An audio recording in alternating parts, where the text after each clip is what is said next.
اعوذ باللہ من الشیطان الرجیم بسم اللہ الرحمن الرحیم وَأَتِمُّوا الْحَجَّ وَالْعُمْرَةَ لِلَّهِ صدق اللہ مولانا العظیم وصدق رسولہ النبی الکریم ونحن على ذلك لمن الشاہدین والشاکرین والحمد للہ رب العالمین۔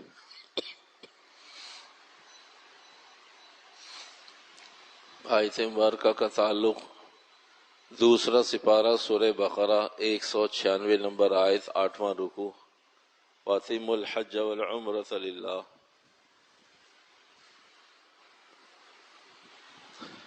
وَأَتِمُّوا الْحَجَّ وَالْعُمْرَةَ لِلَّهِ، اے لوگو حج بھی اور عمرہ بھی جب دونوں کو ساتھ ملا کر کرو تو بھی دونوں کو پورا کرو۔ صرف حج افراد کرنا چاہو اور عمرہ نہ ہو اس میں تب بھی حج کو پورا کرو، جب صرف عمرہ کرنا چاہو اور اس میں حج نہ ہو تب بھی عمرے کو پورا کرو۔ وَأَتِمُّوا الْحَجَّ وَالْعُمْرَةَ لِلَّهِ سے متعلق ماقبل میں 3 چیزوں پر مشتمل مضمون چل رہا ہے۔ نمبر 1 حج کے فوائد اور مقاصد، نمبر 2 حج کی اقسام۔ ان دونوں چیزوں کے بارے میں ذکر ہو چکا۔ حج کے اقسام بھی اور حج کے مقاصد فوائد بھی۔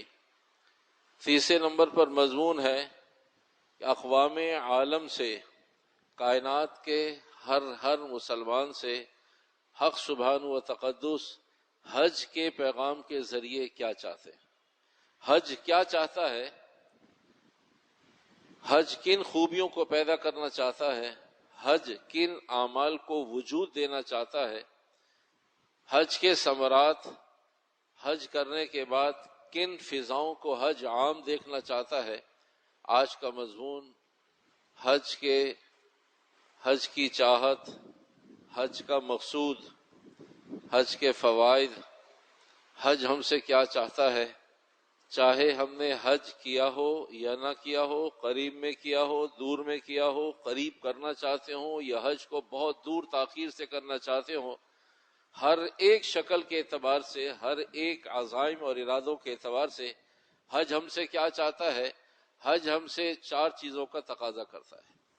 حج ہم سے 4 چیزوں کا تقاضا کرتا ہے۔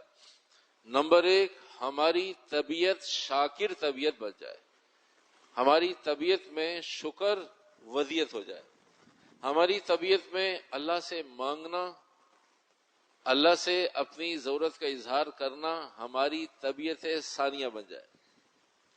ہم کسی مسلمان کو اذیت نہ دیں، راحت پہنچائیں، یہ ہماری طبیعت بن جائے۔ ہم اپنے سے زیادہ دیندار متقی لوگوں کو ڈھونڈیں، ان کے ساتھ وقت گزاری کریں، ان کی زندگیوں کو دیکھیں، ان کے قریب رہیں۔ یہ 4 اعمال ہیں جو حج ہم سے، ہر مسلمان سے چاہتا ہے۔ شکر، دعا، تکلیف نہ دینا، اللہ والوں سے تعلق۔ شکر، دعا، کسی مسلمان کو تکلیف نہ دینا، اللہ والوں سے تعلق رکھنا، متقی لوگوں سے، دیندار لوگوں سے، اللہ والوں سے تعلق رکھنا، یہ 4 کام ہیں جو حج مجھ سے اور آپ سے چاہتا ہے۔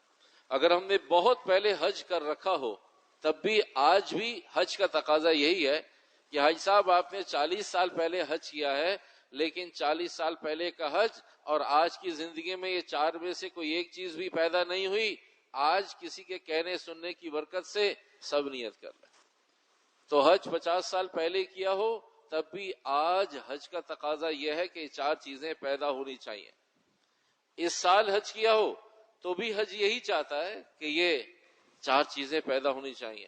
قریب کے زمانے میں 1-2 سال میں حج کرنا چاہتا ہوں تو میں آج نیت کروں کہ میں ان 4 چیزوں کو پیدا کروں گا۔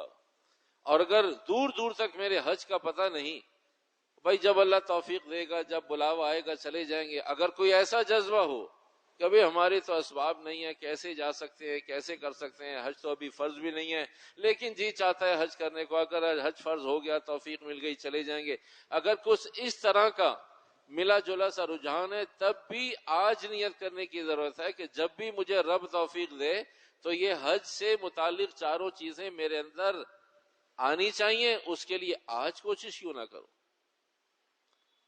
اگلی بات یہ، اگر یہ چیز حج سے پہلے پیدا ہو جائے اور پھر آدمی حج پر جائے، اس حاجی کے ذریعے اللہ تمام حجاج کے حج کو قبول کر لے گا۔ یہ ایسی موٹی، مضبوط، مستحکم اور جاندار صفات ہیں۔ اگر کسی کے اندر حج سے پہلے یہ چاروں صفات موجود ہوں، شکر گزار ہو، دعاؤں کا رجوع کرنے کا عادی ہو، کسی کو تکلیف نہ دیتا ہو، اہل اللہ سے، دینداروں سے، مسلمانوں سے اس کا تعلق ہو، تو اس کا حج اس قابل ہے کہ اس کے حج پر سارے حجاج کے حج کو قبول کر لیا جائے۔ اور حج قبول ایسے ہی ہوتا ہے، چند ایک کا حج قبول ہوتا ہے، ان کی قبولیت، مقبولیت کی وجہ سے اللہ سارے حجاج کے حج کو قبول کر لیتا ہے۔ اگر حج سے پہلے یہ چیز پیدا ہو جائے، اگر حج کے درمیان یہ چیز پیدا ہو اور حج پہ یہ چیز موجود ہو، تو لوگ اسے نوٹوں کے ہار پہنائیں کہ آپ کیسے حاجی صاحب ہیں، آپ کے حج سے تو ہمیں حج سیکھنے کو ملا ہے۔ لوگ اسے اپنے سر کا تاج بنا لیں اگر کسی حاجی کے اندر دوران حج یہ چاروں چیزیں موجود ہوں۔ اور اگر حج کے بعد یہ پیدا ہو جائیں تو اسی کو حج مبرور کہتے ہیں، حج مقبول کہتے ہیں، حج مغفور کہتے ہیں، حج محمود کہتے ہیں، جسے ہم کہتے ہیں تبدیلی۔ حج کے بعد اگر یہ چیز پیدا ہو گئی کہ بھئی اتنے بڑے مجمع میں اللہ نے توفیق دی جانے کی، اور بھئی ان چیزوں کو سیکھا، حج کے تقاضے کو پورا کیا، تو حج کے بعد اگر یہ پیدا ہو جائیں تو یہ حج مبرور ہے، مقبول حج ہے، یہ تبدیلی والا حج ہے۔ اور مرتے دم تک اگر یہ چاروں چیزیں ساتھ رہیں تو قرآن حدیث تناظر، قرآن حدیث کے تناظر میں، اور قرآن حدیث کا خلاصہ یہ ہے، اس آدمی کا خاتمہ بالخیر، ایمان پر خاتمہ ہو جائے گا۔ اگر حج سے پہلے ہوں تو یہ جنید بغدادی ہے، اگر حج پر ہو جائیں تو لوگ اسے سر پر بٹھائیں، حج کے بعد ہو جائیں تو یہ حج مبرور بن جائے۔ یہ چاروں چیزیں مرتے دم تک میرے آپ کے ساتھ رہیں تو اللہ رسول کا وعدہ ہے ان چار صفات کے آدمی کو جہنم میں نہیں ڈالا جائے گا، خاتمہ بالخیر ہوگا، کلمے کی موت ملے گی۔ نمبر ایک، شکر گزار آدمی ہو۔ نمبر دو، دعاؤں والا آدمی ہو۔ نمبر تین، مسلمانوں کو تکلیف نہ دیتا ہو۔ نمبر چار، اپنے سے زیادہ سمجھدار، دیندار، متقی لوگوں کو اہمیت دیتا ہو، ان کے ساتھ جڑ کر چلنا چاہتا ہو۔ تو بھائی آج کے مضمون سے متعلق چند منٹ میں خلاصہ عرض کر دیا ہے۔ اس چار چیزوں کو چند منٹ کے لیے چھوڑیں۔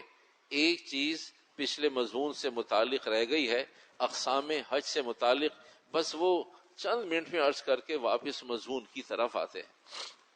ماقبل میں عرض کیا تھا حج کی اقسام، حج قران کے ساتھ ایک حج حیران بھی ذکر کیا تھا، جو حج حیران صرف وہیں نظر آتا ہے۔ تو حج حیران کی بنیاد کیا ہے؟ بنیاد یہ ہے کہ کسی نہ کسی درجے میں آدمی حج کے فرائض سیکھ لیتا ہے، تربیت پر توجہ نہیں دیتا۔ حج کے فرائض وہ چیز ہیں، میں یہ نہیں کہہ رہا کہ بغیر سیکھے چلے جائیں میں اور آپ، نہ یہ نہیں۔ میں یہ عرض کر رہا ہوں کہ اگر کسی آدمی نے مینا کا قیام نہیں سیکھا تو وہ مینا کے قیام کے بغیر رہ بھی نہیں سکتا۔ اسے 20 لاکھ حاجی سمجھائیں گے مینا ہے یہاں رہیے، عرفات بعد میں جائیں گے، آپ حرم چھوڑ کر یہاں آ جائیے، عزیزیہ چھوڑ کر یہاں آ جائیے۔ اگر نہیں معلوم فرائض اور واجبات تب بھی لاکھوں کا مجمع اسے مجبور کرے گا کہ مینا میں رکنا ہے، عرفات ابھی نہیں جانا، عرفات میں رکنا ہے، ابھی مزدلفہ کا ٹائم نہیں آیا، اب مزدلفہ میں چلیے، اب یہاں پر عرفات میں نہ رکیے، اب کنکری مارنے جانا ہے، یہاں رات گزارنے کے بعد دن گزارنے کی جگہ نہیں ہے مزدلفہ میں۔ تو مجمع خود سمجھائے گا کہ مجمع کہاں چلا گیا، کہا جی لوگ کنکریاں مار رہے ہیں تو میں یہاں کیا کر رہا ہوں، اچھا مجھے بھی کنکریاں مار، مجمع کہاں ہے، کہا طواف زیارت کے لیے، تو میں یہاں کیا کر رہا ہوں، کہا آپ بھی جائیے طواف زیارت کے لیے۔ لوگ واپس کہاں سے آ رہے ہیں، طواف زیارت کے لیے، آپ ابھی تک گئے نہیں ہیں، آپ بھی جلدی سے جائیے۔ اگر فرائض واجبات نہیں آتے تو مجمع سمجھا دے گا، حاجی خود سمجھا دے گا، گروپ خود سمجھا دے گا، معلم خود سمجھا دے گا، اگر نہیں آتے ہوں گے لیکن سیکھ کر جانے چاہیے۔ لیکن تربیت ایک ایسی چیز ہے کہ اگر تربیت کی کوشش کی اور آدمی کی طبیعت میں تربیت نہیں آئی تب بتانے کے باوجود بھی غلطی کرے گا۔ وہ تربیت کیا ہے؟ میرا آپ کا قومی نشان انتشار ہے، تو ہم وہاں جا کر ہمیں کوئی نہیں بتاتا، کوئی نہیں پوچھتا، دور سے دیکھ کے لوگ کہہ دیتے ہیں یہ جو انتشار نظر آ رہا ہے جا کر دیکھو پاکستانی حلقہ ہوگا، یہ جو عزیزیہ کے باہر ہنگامہ نظر آ رہا ہے جا کر دیکھو پاکستانی مکتب ہوگا، دیکھو پاکستانی لوگ ہوں گے، یہ جو ہوٹل میں شور نظر آ رہا ہے نا یہ دیکھو یہ پاکستانی ہوں گے، یہ جو لائن ٹیڑھی نظر آ رہی ہے نا یہ جا کر پتہ کریں یہ مکتب کس کا ہے، کہا پاکستانیوں کا مکتب۔ یعنی ہم بین الاقوامی بنیادوں پر بد اخلاق، بے ترتیبیں مشہور ہو گئے۔ کہا یہ ہرے پاسپورٹ والے ہوں گے، جا کر تحقیق کر لیجئے۔ کہا نہیں ایسا لگتا نہیں ہے، کہا جائیں تو صحیح، کہا آپ صحیح کہہ رہے تھے۔ اللہ کی شان، ہمارا انتخابی نشان بن گیا ہے انتشار، بد اخلاقی، بد عملی، غصہ، تربیت نام کی کوئی چیز نہیں۔ جب کسی سے کہا جائے اول تو کہنا نہیں پڑتا لائن بنا لیجئے، اور کہنے کے بعد بھی ہمارے لائن سیدھی نہیں ہوتی، وہ میرے ساتھ، یہ میرے ساتھ، میں وہاں تھا، یہ آگے تھا، آپ آگے جائیے، آپ پیچھے، یہ کیا کر رہے ہیں، یہ کیا کر رہے ہیں، کوئی جواب نہیں ہے، لیکن خاموشی سے آدمی وہی بد اخلاقی کر رہا ہوتا۔ بس سے اترنا ہے تو میں نے فوراً اترنا ہے، اتر کے کیا کرنا ہے، باہر دھوپ میں کھڑے ہونا ہے۔ ارے بھائی باہر دھوپ ہے، تھوڑی دیر رک جائیے۔ بس میں چڑھنا ہے، مستورات سے بھی پہلے میں نے چڑھنا ہے۔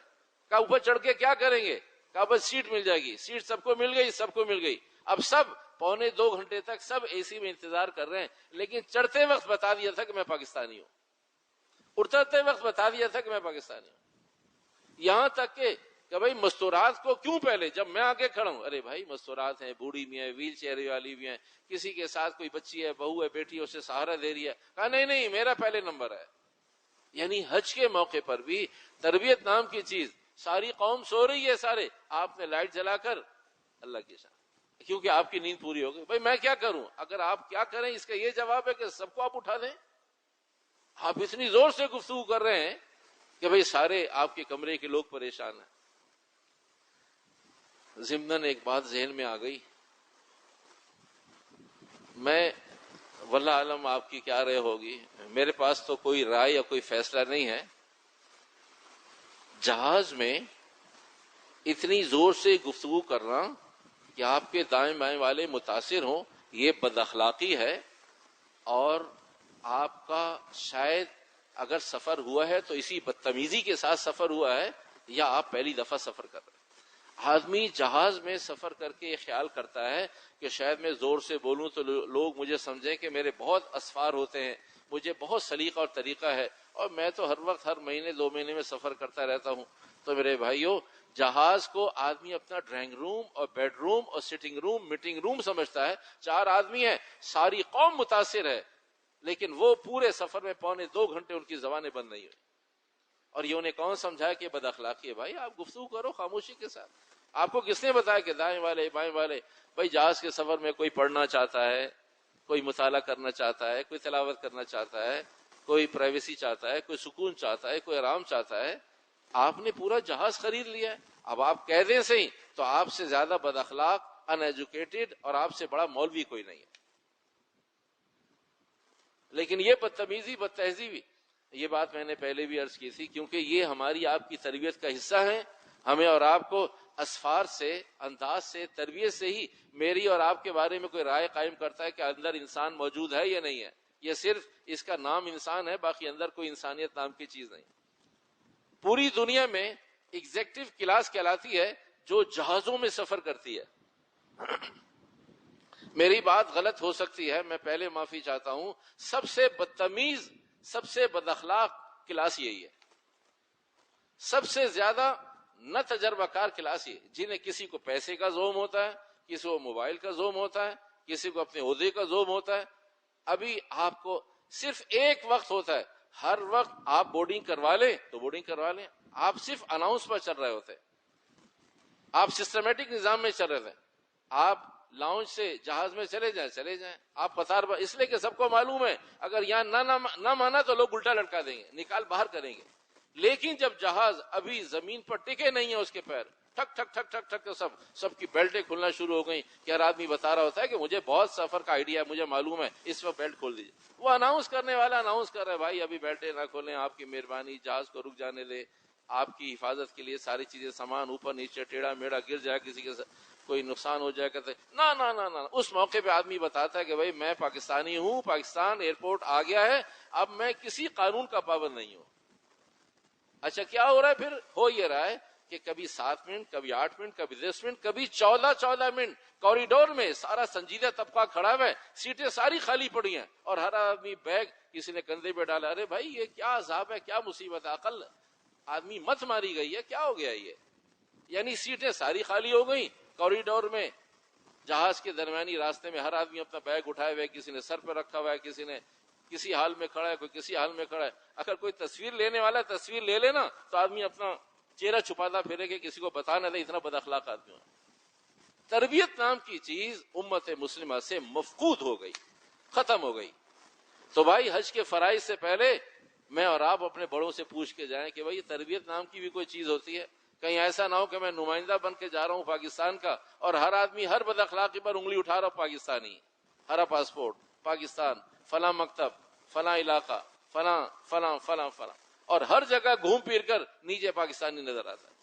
ہر بد اخلاقی پر, ہر بدتمیزی پر, ہر بے اصولی پر, ہر قطار کے ٹیڑے میڑے کرنے پر, ہر کسی کو آگے پیچھے سے آگے بلانے پر, نہ ماننے پر, کسی کی ماننے کو تیار رہی.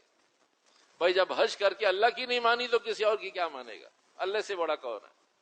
تو میرے محترم, یہ وہ جو حج حیران کی کچھ تفصیل تھی.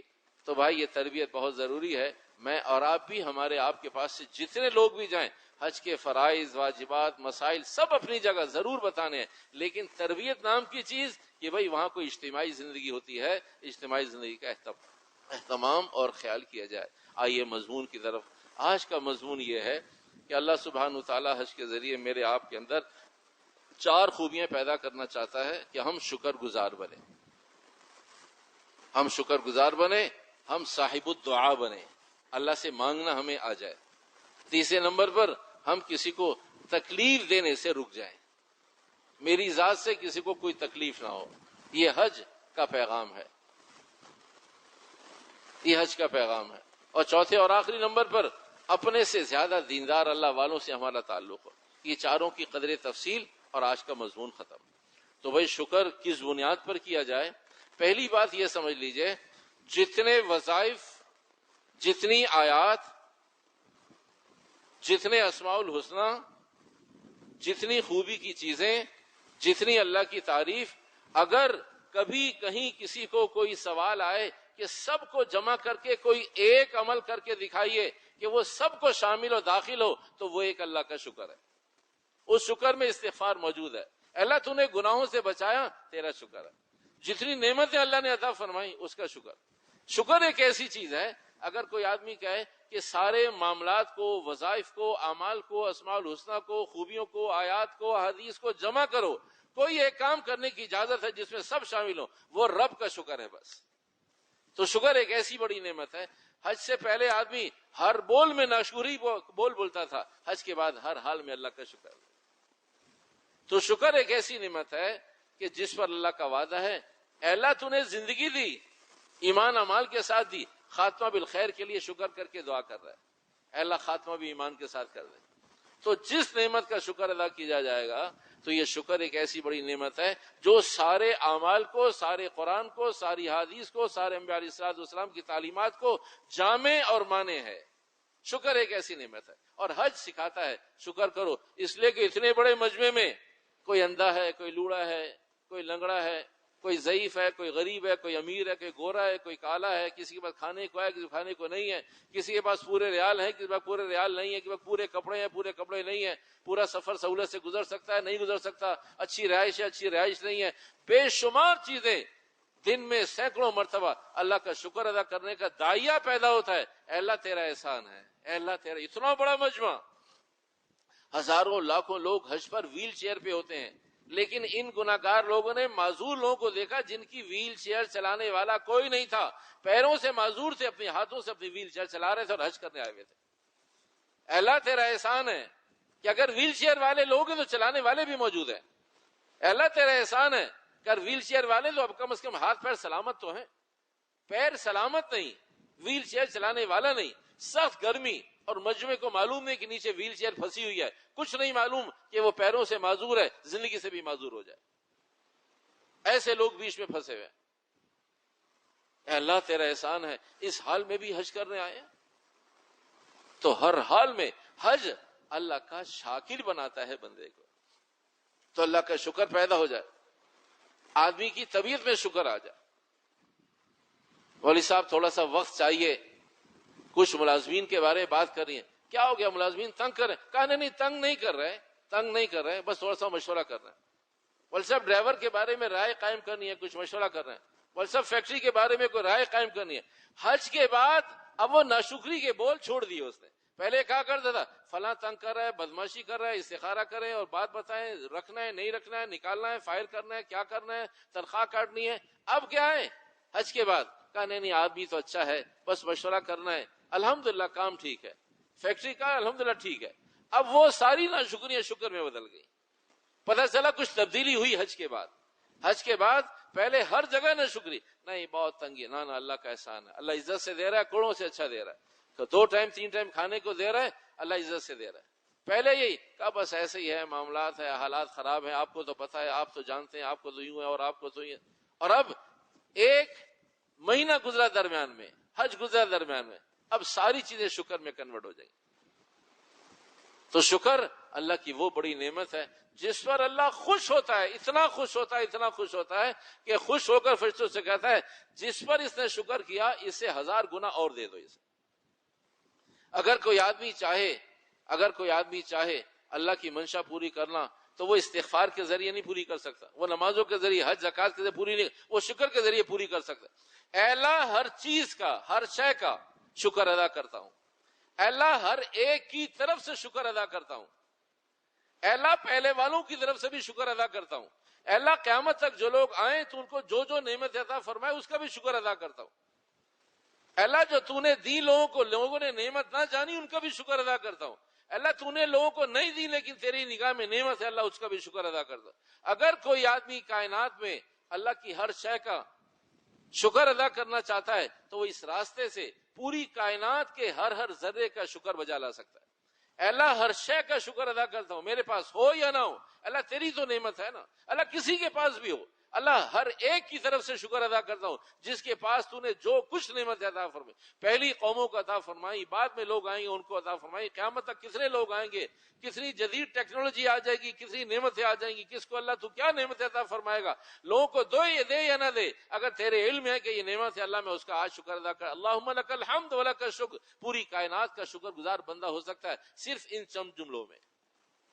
تو آدمی شاکر بن جائے. یہ حج پیغام دیتا ہے، اے میرے بندے اتنے بڑے مجمع میں نے تجھے زندہ بھیجا، زندہ واپس لے آیا، راحت کے ساتھ بھیجا، راحت کے ساتھ لے آیا، بدعملیوں کے ساتھ بلایا اور اعمال کے ساتھ تجھے واپس بھیج دیا، تجھے گناہوں کے ساتھ بلایا، توبہ کے ساتھ واپس بھیج دیا، نبی کی زیارت کے بغیر بلایا، زیارتیں کروا کے تجھے بھیج دیا.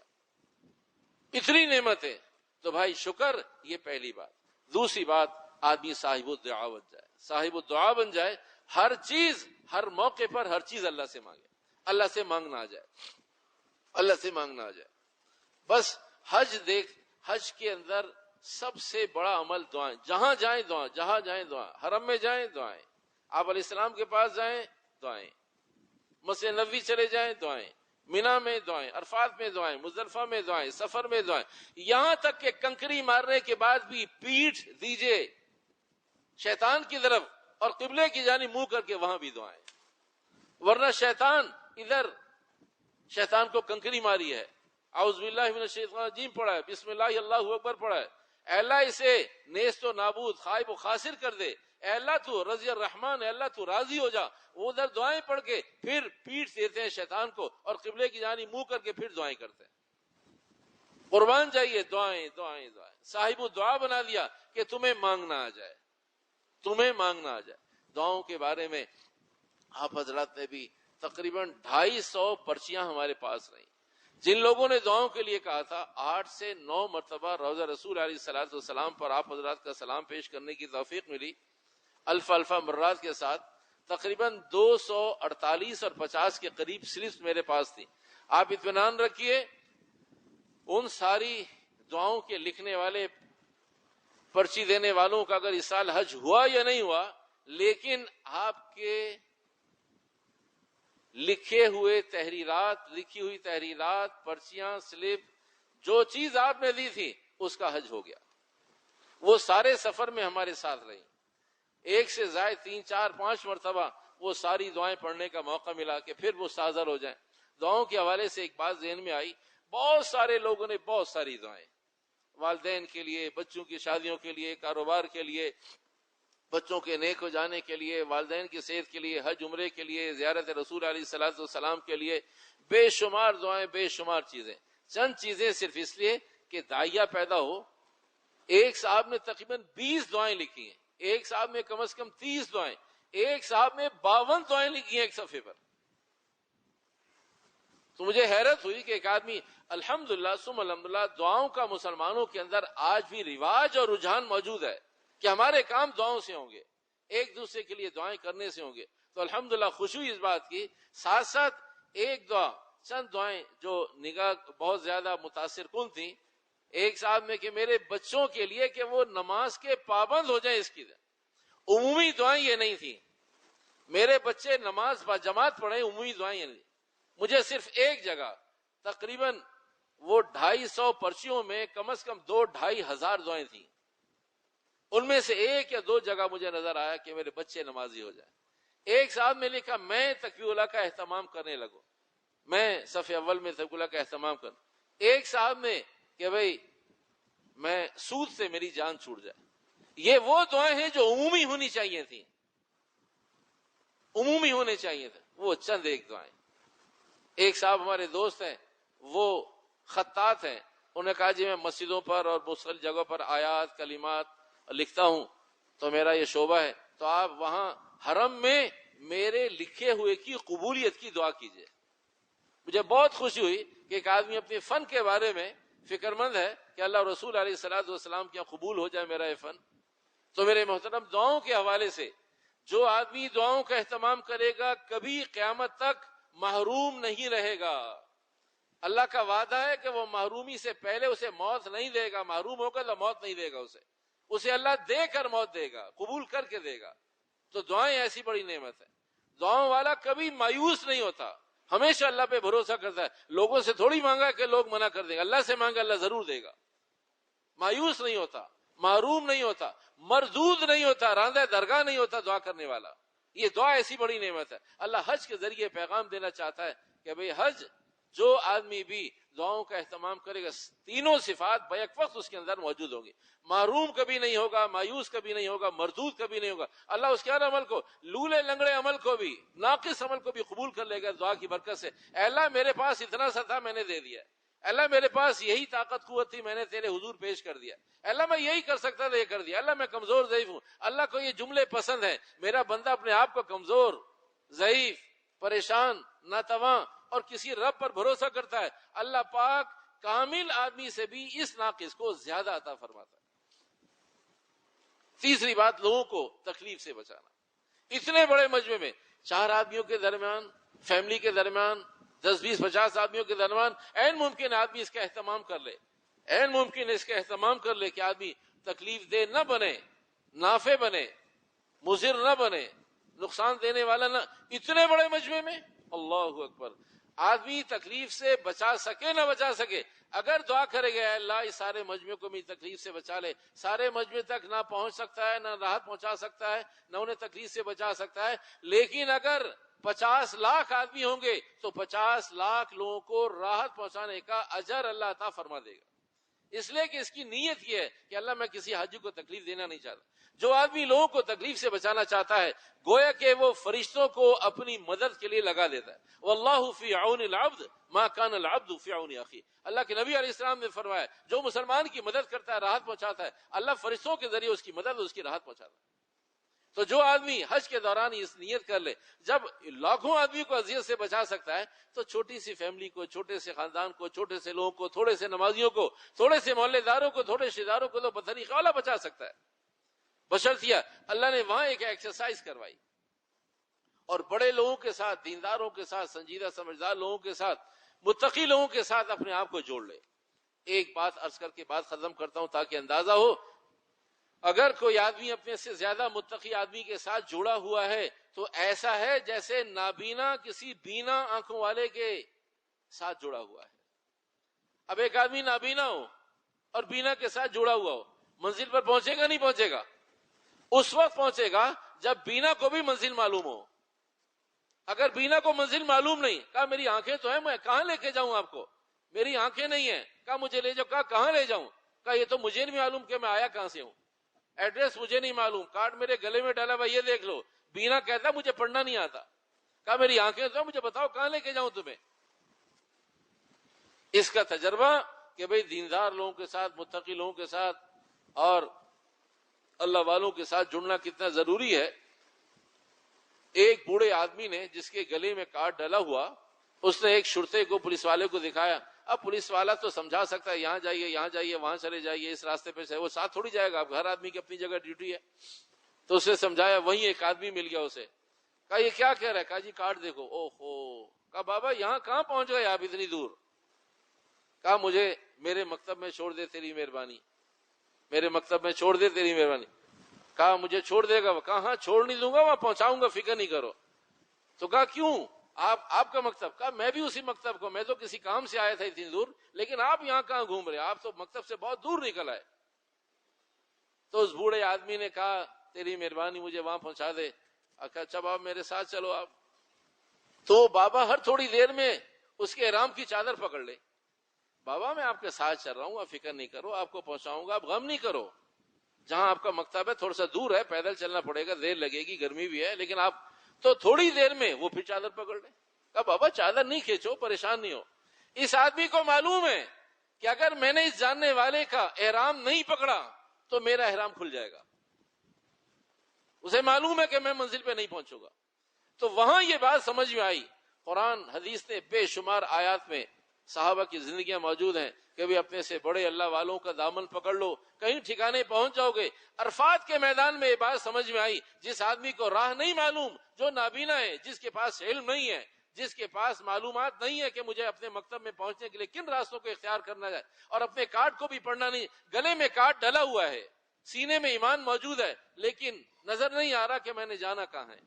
ہر تھوڑی دیر کے بعد اس کی چادر پکڑ لے، کبھی بابا چادر نہیں کھینچو، میں آپ کو ساتھ لے کے جا رہا ہوں، لے کے کہا نہیں نہیں مجھے خوف یہ ہے، اس لیے میں پہلے بچھڑا ہوا ہوں، میں پہلے تکلیف زدہ ہوں، میں پہلے مشقت اٹھا چکا ہوں، بہت دیر سے اپنے مکتب، اپنے لوگوں سے، اپنے گروپ سے دور ہوں اور پریشان ہوں، کھانا میں نے نہیں کھایا، مجھے خوف ہے کہ اب اگر میں نے تیرا دامن، اب میں نے تیرا احرام چھوڑا تو شاید اب پتہ نہیں کہاں جاؤں۔ وہاں یہ بات سمجھ میں آئی کہ اگر آدمی اپنے سے زیادہ سمجھدار آدمی سے رابطے میں نہیں ہوگا تو دن میں پتہ نہیں کتنی جگہ بے راہ ہو جائے گا، دنیا میں کتنے فیصلے غلط کر بیٹھے گا، دنیا میں کتنی جگہ وہ غلطیاں، کمی کوتاہیوں کو اختیار کرے گا، اس لیے کہ وہ سمجھتا یہ ہے کہ مجھے راہ معلوم ہے، لیکن اسے راہ معلوم نہیں۔ اللہ سبحانہ وتعالی ہمیں اور آپ کو سمجھ کی عمل کی توفیق عطا فرمائے۔ آخر میں عرض و درخواست ہے، بہت دن سے ہم بھی محسوس کر رہے ہیں کہ بھئی بغیر ٹوپی کے نمازیوں کی تعداد بڑھتی چلی جا رہی، تو انشاءاللہ الرحمن آئندہ جمعے ٹوپی سے متعلق فضائل بھی، مسائل بھی، چیزیں بھی اہتمام سے ذکر کریں گے۔ اس لیے بھائی اسے رواج نہ دیجئے، یہ کوئی خوبی کی بات نہیں ہے، یہ کوئی اچھائی کی بات نہیں ہے۔ جس رب کے سامنے حاضر ہوتے ہیں وہ رب صابر ہے، عاجل نہیں ہے۔ تو جس اللہ کے حضور حاضر ہوتے ہیں، 2 ٹکے کے لوگوں کے سامنے حاضر ہوتے ہیں، 10 دفعہ آئینے میں سامنے کھڑے ہو کر فیصلہ کرتے ہیں، صحیح لگ رہا ہوں نہیں، پائنچا اوپر نیچے تو نہیں ہے، داڑھی ٹیڑھی میڑھی تو نہیں ہے، اور جب اللہ کے حضور حاضر ہوتے ہیں تو ایسے حاضر ہو رہتے ہیں۔ تو اس کے بارے میں انشاءاللہ آئندہ جمعے کو ٹوپی کے اہتمام سے متعلق گفتگو کریں گے۔ اللہ پاک عمل کے اہتمام کی توفیق